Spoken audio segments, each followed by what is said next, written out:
Good morning. Good morning. Welcome, newcomers, members, and friends to our service honoring Rosh Hashanah at Central Unitarian Church. My name is Susan Usatine, and I am a member of the Music and Worship Committee and am pleased to serve as your worship associate this morning. If you are visiting with us or returning after a long absence, an especially warm welcome to you. We welcome you and the experience and perspective that you bring, and we are committed to being a congregation which you can call home, in which you can grow and question and thrive. We began our UU journey 23 years ago. Our family joined this congregation in 2017 as a family of 5, as it was here that we found a liberal community that challenges, nurtures, and comforts us, a community that comes together in wonder and is also rooted in the practical, the here and now. 6 years later, we are ever proud of CUC's deep respect for our history and for our future, and each week we gather as a community of all ages. We believe our children and youth are an integral part of our community and the future and faith of this tradition. We welcome all with open hearts, and we recognize that our bodies, minds, and spirits require ways of paying attention that differ from person to person. We strive to support each other in creating a space that works for as many of us as possible, and we aim to support each other in enjoying our time as a community. If you are visiting here with us in person, please be sure to say hello to one of our welcome hosts, Patricia Joseph and Elizabeth Stewart. If you would, raise your hand. They are both in the back. Give a good wave. And if you are visiting with us online, we invite you to sign our guest book by providing us with your name and contact information. The link is at the bottom of your screen. We are grateful to those who are contributing to today's service. First, of course, all of you who have taken this hour to be here in fellowship with us. We embrace you, those who have been with us for many years and those who are here for the first time. Those who are seated here today in our new home in Westwood, in our temporary space in Westwood, and those who are tuning in from near and afar. Your Sunday morning team today is the Reverend Andrée Cornelia Mall, and for music, Matt Anderson, and our wonderful Zoom technician is Phil Sosinsky. We invite you to stay after service for coffee hour, and also following the service, Reverend Andrée will be leading our monthly current events forum. Hopefully, this morning, you all saw our new fancy announcements displayed on the screen before our service. This allows us to share more information with each other, especially for events, without taking up too much of our worship service time. I do want to draw a couple of items to your attention. First, the Northern New Jersey Sanctuary Coalition is hosting a benefit dinner honoring the NNJSC founder, Dr. Joseph Schumann. The benefit is coming up on October 1st. See our weekly e-newsletter or contact Annette Mahak to register. Annette, would you give a wave? There she is, right in the middle. And our co-president is Sally. So we are very involved, and we should represent ourselves at this event. I know some of you are already signed up, but please come to me. Please do see Annette or Sally after the service today to support the Sanctuary Coalition. This week is Climate Week in New York City. The UU Ministry for the Earth is hosting an environmental festival on Saturday, September 23rd in the city. The festival includes an evening jazz vespers at 4 p.m., and Reverend Andrée is one of the local ministers participating in the vespers. For additional information, including a link to stream, see the weekly e-newsletter or September bulletin. Third, the minister of our partner church in Prague, Reverend Dr. Petr Sosinsky, will be in New Jersey with his wife and daughter during the last week of September. All are invited to join Petra and his family, Reverend Andrée, and the Partner Church Committee for a potluck dinner and discussion on Tuesday, September 26th at 7 p.m. here at the Westwood Women's Club. Please RSVP through the link on the weekly e-newsletter or using the QR code on the flyer at the back of our sanctuary. Finally, note all of the rich spiritual development programming we are offering this year at CUC outside of our regular Sunday programming. A full listing is included in the September bulletin and our weekly e-news. See the online listing in order to register for these wonderful individual events.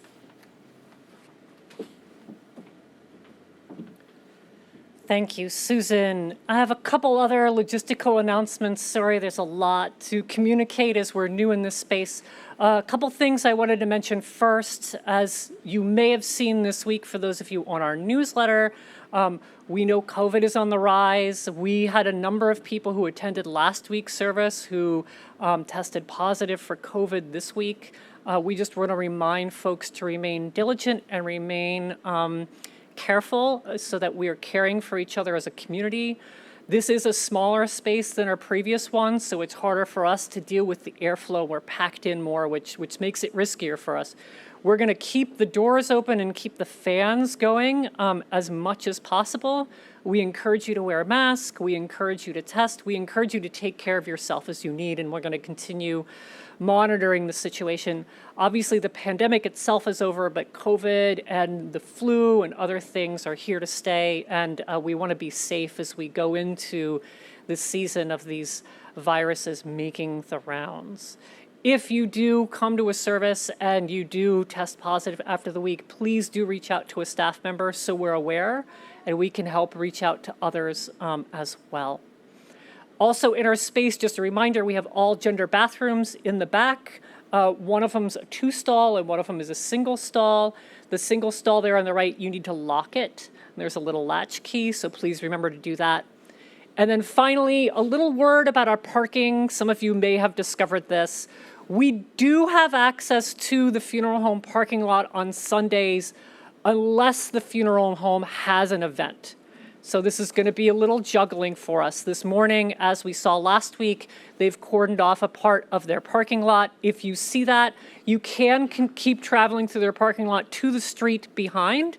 There's plenty of on-street parking, and then you can walk back up. If you're having problems finding parking on a regular basis, please let one of the staff know. We really want to work together to make this work this year. We realize that the parking is not ideal this year, but there is a lot of parking around here and it's free on Sundays. So with those announcements and those logistics out of the way, let's now move more deeply into our time of worship, and let's begin by turning and greeting those that are near you.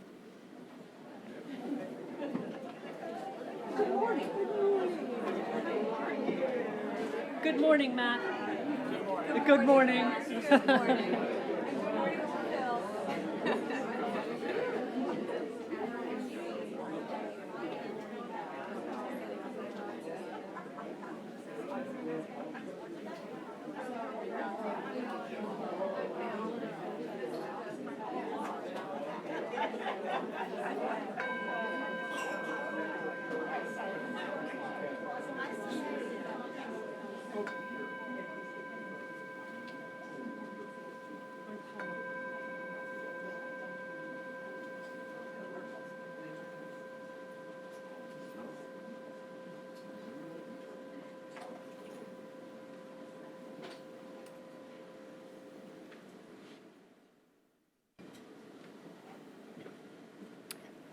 Shana Tova, Happy New Year.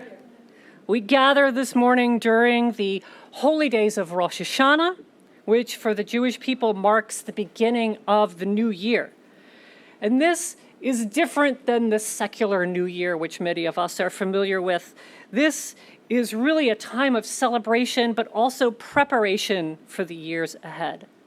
The 10 days that exist between Rosh Hashanah, which started on Friday evening and continues through this evening, 10 days between Rosh Hashanah and Yom Kippur, which starts next week, Sunday evening through Monday, that is called the Days of Awe. And it's a time to reflect on the year that has passed and correct course as needed so that your new year will be one of blessings. This is a time for making amends in your life, for restoring your relationship with God or whatever you find sacred and holy. In other words, this is a time set aside for us to become our best selves. And doing so, move into a new year. So in this time of turning from one year to the next, we are given a choice. We can let the day pass with no change. We can continue our lives as if nothing is new, nothing has happened, and time has not passed. Or we can embrace the change of time. We can approach the new year with intention. We can spend this time traversing the landscape of our inner lives, taking note once again of its contours, its rolling hills, its jagged, rocky shores, its dense, tangled underbrush. And we can reflect on the path that brought us here, where we are today, and we can consider what we need in order to move ahead. And in doing so, we can heal that which needs healing. We can ask for forgiveness. We can offer forgiveness. We can welcome into our lives all that we so deeply need in order to savor the sweetness of the year ahead, in order to experience the full breadth and depth of this beautiful journey that we call life. So, may we gather this morning. And I invite you in the spirit of Rosh Hashanah to rise in body or spirit for opening hymn. This is a probably relatively new one for us. We've done it before, but it's probably unfamiliar. The lyrics are going to be here on the screen, and Matt is going to play it through once so that we're familiar with it.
Now, if you would join us in speaking the words of our chalice lighting. We light this chalice to remind us of our dreams, to nourish our heart, mind, and spirit, to work towards a better world for all, to embrace the whole of our human experience, to honor our past and our gifts of the present, to create a community where each of us find healing, transformation, and hope.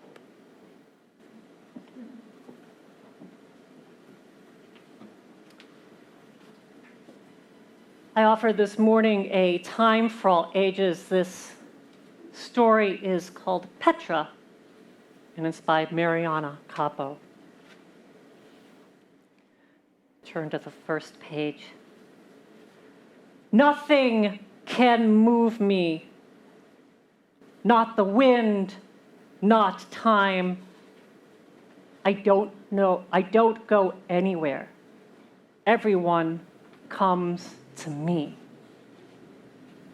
I am king. I am fearsome, fearless, mighty, a magnificent mountain. Wait, what's going on here? What do we think that is? What is that? Let's flip the page and see. Looks like, is that a dog? Looks like a big dog. What's the dog going to do? Let's turn the page and see. He's picked it up. He's picked up Petra. Let's see where he's going. Is that a pebble? Woof. Me? A pebble? No way. I'm an egg, a smooth and shiny egg. Not any ordinary egg. I'm an egg of the world, in a world of possibility. Will I breathe fire? Will I wear a tuxedo? Whatever I become, I'm bound to be amazing. There's no room for rocks in my nest. What's going to happen? Oh no, not again. This is becoming a pattern. Well, they say no egg is an island. But what an amazing island I am. What paradise. What palm trees, what peace, what sunshine, what a cool rock. Uh-oh.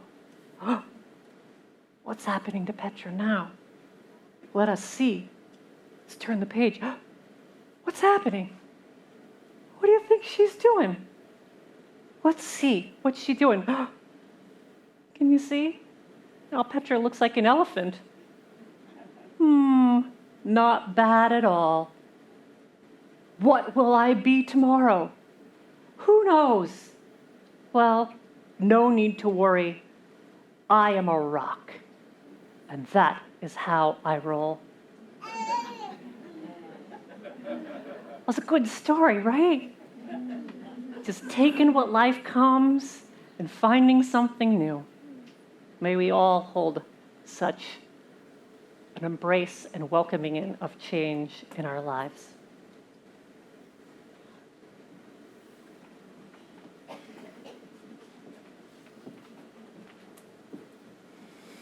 Our offertory words this morning are from Erica Hewitt and are entitled, What We Say Yes To. The offering that we take each Sunday isn't just a stale habit. It is an opportunity to recommit to this place and to this people. Our offering is an affirmation, a yes. When we give, we say yes to something that we value. With our gifts freely given, may we say yes to the values of this faith. May our offering help us practicing Unitarian Universalism within and beyond our congregation as tools to empower our mission. Our offering will now be gratefully given and received.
May we speak together our dedication words. We dedicate these gifts in service of our mission to welcome all into a home of spiritual diversity that challenges us to become our best selves, to minister to one another in love, and to serve the greater community.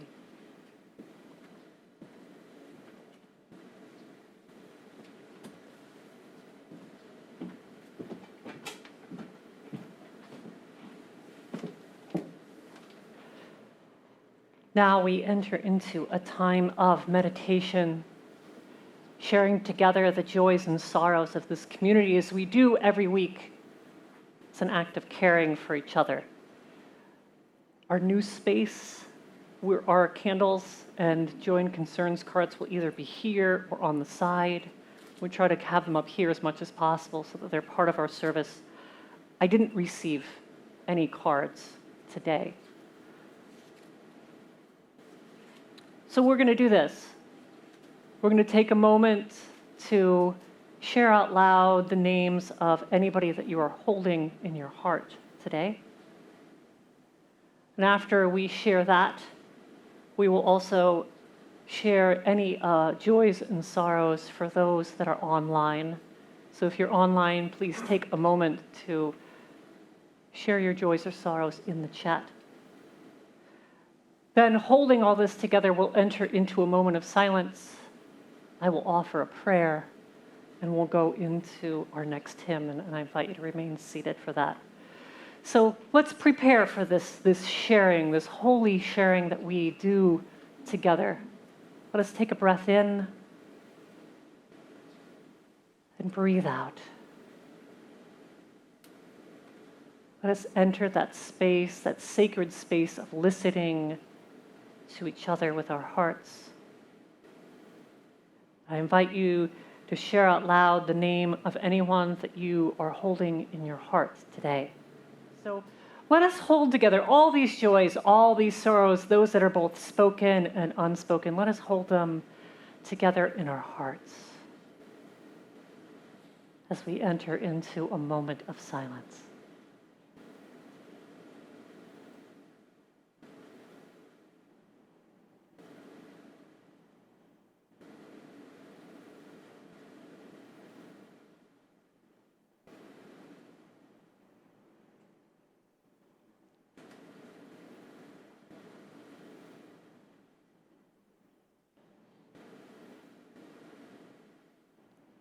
Spirit of life, Spirit of love, God, we gather as a community in joy in your name.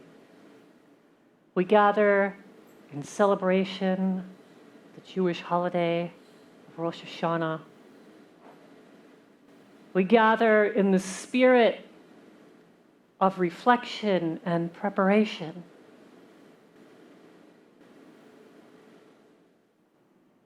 We gather in looking back, in holding gratitude for the joys of our lives. And we consider where we might need to correct course, where we might need to offer a little healing for ourselves or others. We look for places where we might need forgiveness, where we might offer forgiveness, where we may ask for forgiveness.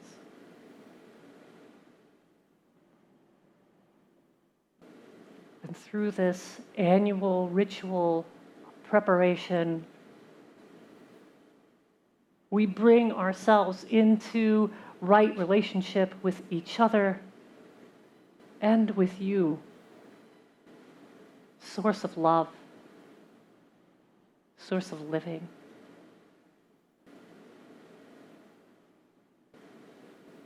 We need to be our best selves in order to fully live in this world with all of its immense beauty and great brokenness. That it is our job as a people put back together.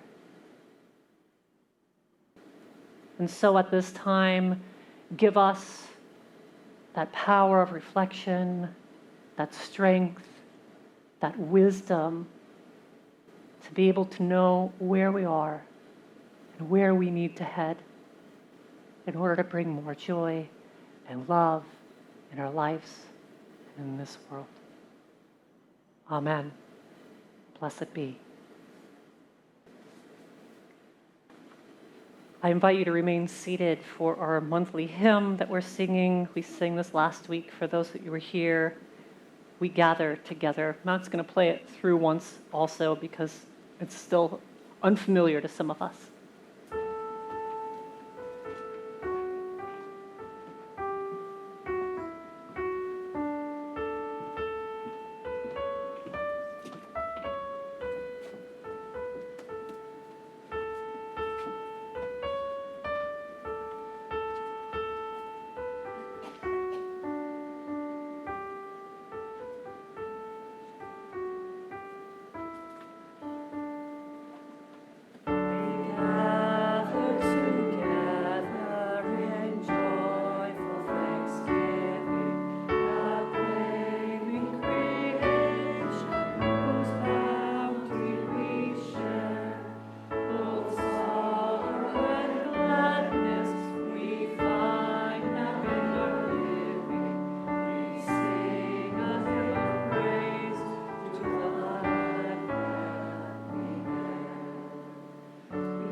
Our reading today is by Margaret Wolf.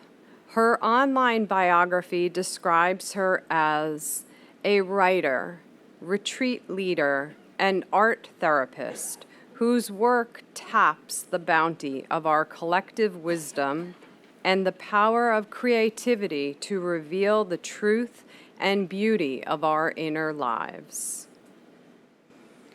In Sweet Company by Margaret Wolf.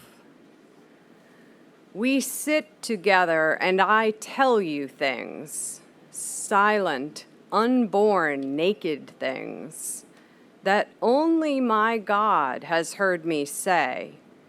You do not cluck your tongue at me, or roll your eyes, or split my heart into 1,000 pieces, with words that have little to do with me.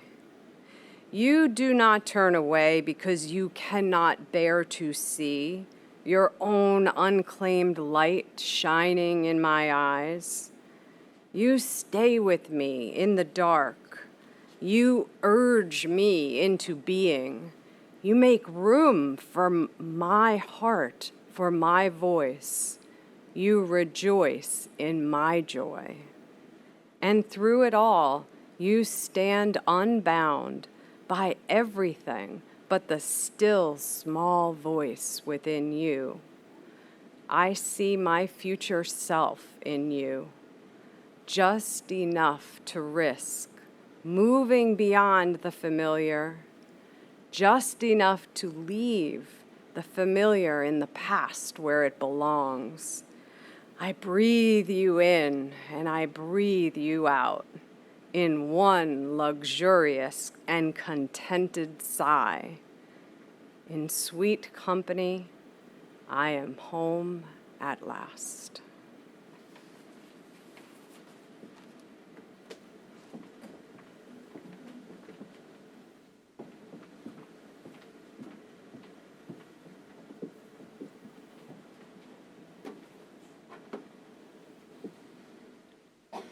The original title to this service and my reflection, which you see in all the printouts and stuff, was Welcome to the New Year, which on further reflection, as I was preparing for this morning, felt it didn't go quite deep enough into really the spirit of Rosh Hashanah.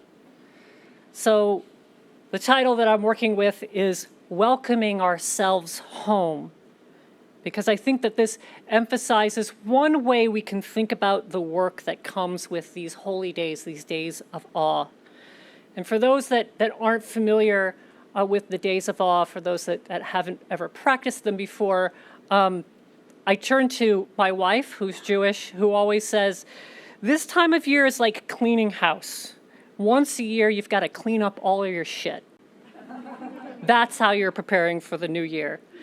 And of course, there's many ways to do this, including as we reach Yom Kippur at the end of the week, which is the Day of Atonement, which is about specifically repairing broken relationships and righting wrongs with others. But I want to speak to a different type of soul work related to this preparatory time. I want to speak of the aspect of the work that involves our relationship with ourselves, who, if you think about it, isn't always someone that we really understand, may not always be someone who has completely smooth edges, right? We've all got our rough parts. We've all got things that we might necessarily want to just put away and ignore. And approaching those aspects of ourselves, that work involves a welcoming in what we need to be our best selves, to bring us back home to being our whole selves.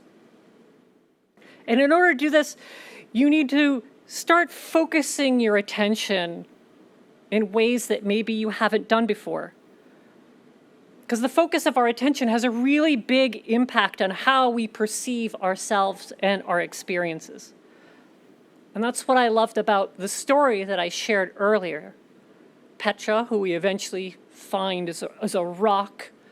Petra goes through their experience thinking of themselves as a mountain, then thinking of themselves as a pebble, a stone, an island, a rock. And it's not only Petra's circumstances that change that allows them to suddenly say, this is who I am. It's also their focus, right? I love that moment in the beginning where I'm a mountain, and you see all these ways that Petra's a mountain, and then that gigantic stick comes by, and the dog comes, and suddenly you're zooming out, and it's a whole new perspective on what Petra is, right? And this small thing. And Petra has to process that and embrace that. And one of the things that's so beautiful about this book is everything that happens, right? That Petra just takes it. I am a mountain. I am an egg. I am a rock. This is how I roll. Like, Petra is all in, right? I wish we could all be like this, learning about ourselves as life circumstances come our way and we move through different life experiences, right? We're not rocks, of course, but we go through these different phases where we redefine ourselves based on just moving through life. I'm a kid. Suddenly, before you know it, I'm an adult. I'm a parent. I'm a great aunt. I'm retired. I'm a widow. I'm sick. I'm in old age.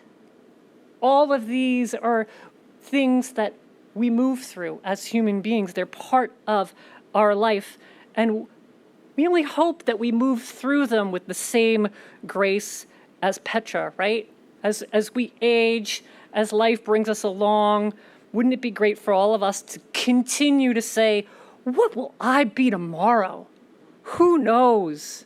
No need to worry. This is how I roll, right? Wouldn't you like to just easily be able to do that? Yes? Is it easy, though? No, it's not easy. The Quaker writer and teacher Parker Palmer has often explored the realm of living and the intersection with introspection and self-improvement. And his most recent book, called On the Brink of Everything, Grace, Gravity, and Getting Old, he writes of his experiences of getting old. And for him, when he was writing this book, he was almost 80. So for him, there is much to experience in what he calls the margin of life, the brink of everything. But he emphasizes you have to be willing to welcome in the experience of aging and all the changes that come with it. He writes, age brings diminishments, but more than a few come with benefits. I've lost the capacity for multitasking, but I've rediscovered the joy of doing one thing at a time. My thinking has slowed a bit, but experience has made it deeper and richer. I'm done with big and complex projects, but more aware of the loveliness of simple things. A talk with a friend, a walk in the woods, sunsets and sunrises, a night of good sleep. And he outlines in his book ways he has learned to live with grace as he continues through the seasons of life. And two of the ways that he talks about in the book are staying engaged in the world, but also staying engaged with your soul. And what he's talking about there is this welcoming in. This welcoming in of what you need as you move through life. And I think the spirit of the Days of Awe is to engage in your soul, to have this regular time each year where you're doing some of that soul work. You're taking stock of where you are, not necessarily where you've been, seeing what you've learned, what you have yet to learn, and likely you'll need to do some adjustments to change course. Likely you might have broken a few things along the way, maybe friendships with others or even with yourself, or with whatever you find most divine. This work of the soul invites this welcoming in that I'm talking about, acknowledging how your life circumstances have changed your perception of yourself and your world, acknowledging those broken and bruised parts that still need love and still need care. In the reading that Susan shared from Margaret Wolf in Sweet Company, she also speaks in a different way of this soul work that I'm talking about, this interior work. And one of the things I love about this poem after reading it many times is that there's completely different ways to interpret it. Who is she speaking to? She never says. First time I read it, I'm thinking she's speaking to a trusted friend. And then I read it again going, or maybe she's speaking to herself. And then I read it again and said, maybe she's speaking to God. And I think that all those layers work. As she writes, you do not turn away because you cannot bear to see your own unclaimed light shining in my eyes. You stay with me in the dark. You urge me into being. You make room in your heart for my voice. You rejoice in my joy. And all through it, you stand unbound by everything but the still, small voice inside you. I see my full self in you, just enough to risk moving beyond the familiar, just enough to leave the familiar in the past where it belongs. Regardless of to whom she speaks of this transformative work of the soul, welcoming in change and putting the familiar in the past where it belongs. There is a vulnerability and an honestness that we must welcome in if this is to happen, if this type of sweet company that she describes is even going to be possible. And like the traditional greeting for Rosh Hashanah, Shana Tova, which wishes somebody a year of sweetness, may you have a sweet year, there is sweetness to life in all of the examples that I've shared. There's sweetness in watching Petra always looking for the optimism of tomorrow, regardless of their circumstances. There's sweetness in Palmer relishing the joy to be found in the edges of life, especially in the most simple things. And there's sweetness to be found in Wolf claiming company with her soul's companion, whoever that may be, that companion to whom she proclaims, "I am home at last." And that last piece there can be seen as a guiding star for the soul work that we're invited to engage in this time of year. It's finding our way back home to ourselves. The Reverend Scott Taylor summarizes such soul work in this way. We belong to every part of our lives, and every part of our lives belongs to us. Even the failures, the cruelty, the betrayals, the addictions, the cowardice, until we embrace and welcome back those sacred and tender parts with kindness and forgiveness that we so generously give to others, we will never be whole. We will never be home. So this time of year, the celebration of Rosh Hashanah and the days of awe invite us to participate in this type of soul work of cleaning house, of cleaning up your shit for the year ahead, of welcoming the new year by welcoming all those parts of ourselves we may wish to ignore or shut away, so that we may consider that which needs healing, so that we may consider that which needs forgiveness, so that we may consider that which perhaps simply needs your acceptance. As we welcome in all that which we need in order to be our best selves, so may we welcome ourselves back home. So may we experience the sweetness of the year ahead, and so may we each experience the full breadth and depth of this beautiful journey that we call life.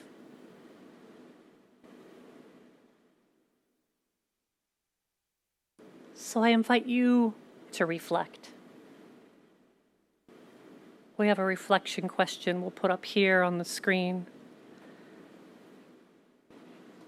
What will you become? What will you welcome into your life in the year ahead? I'm going to do that again. I messed that up. What will you welcome into your life in the year ahead?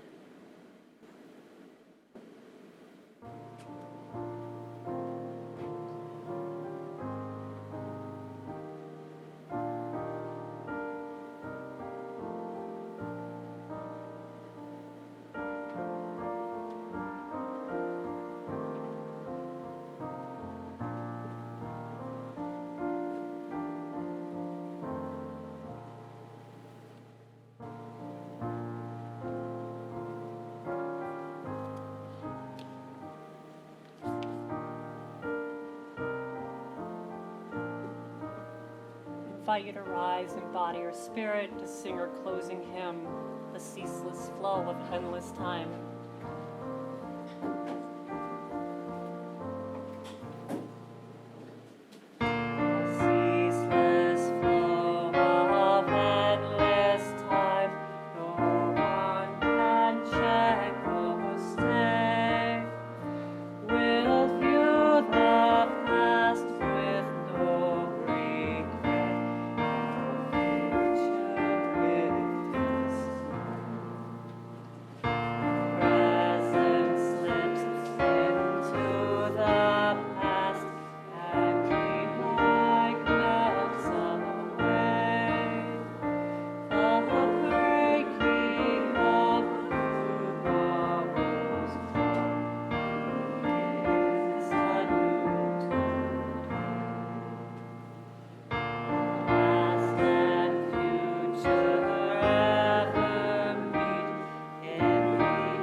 May we join our voices together as we speak the chalice extinguishing words.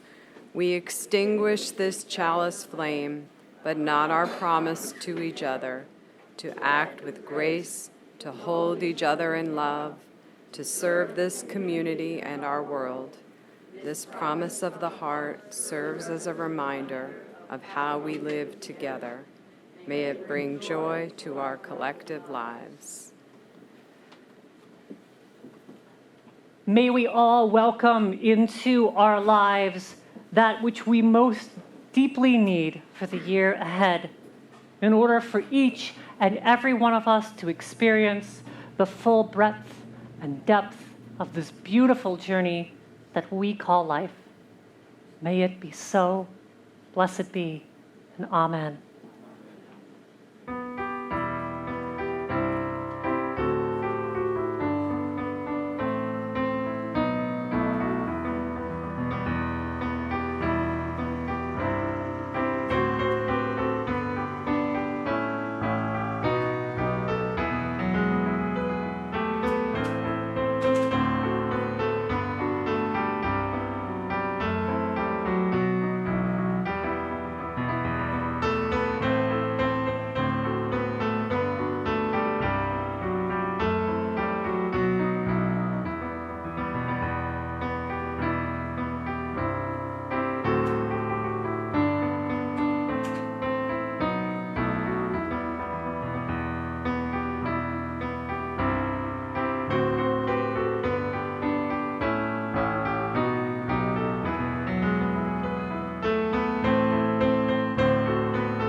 Thank you, Matt, for the music today. Thank you, Susan, for being our worship associate. Thank you, Phil Sosinsky, tirelessly working in the back room on our tech. Good to have you all here. Thank you all for participating. Please join us for coffee and connection. And starting at quarter till, anybody who wants to gather with me here up front, I'm starting, once again, we've done this in the past, monthly current events forums. This is a chance for us to talk about current events and how we might think about them from the perspective of Unitarian Universalism. So please come join for that conversation if you would like, quarter till. So thank you all.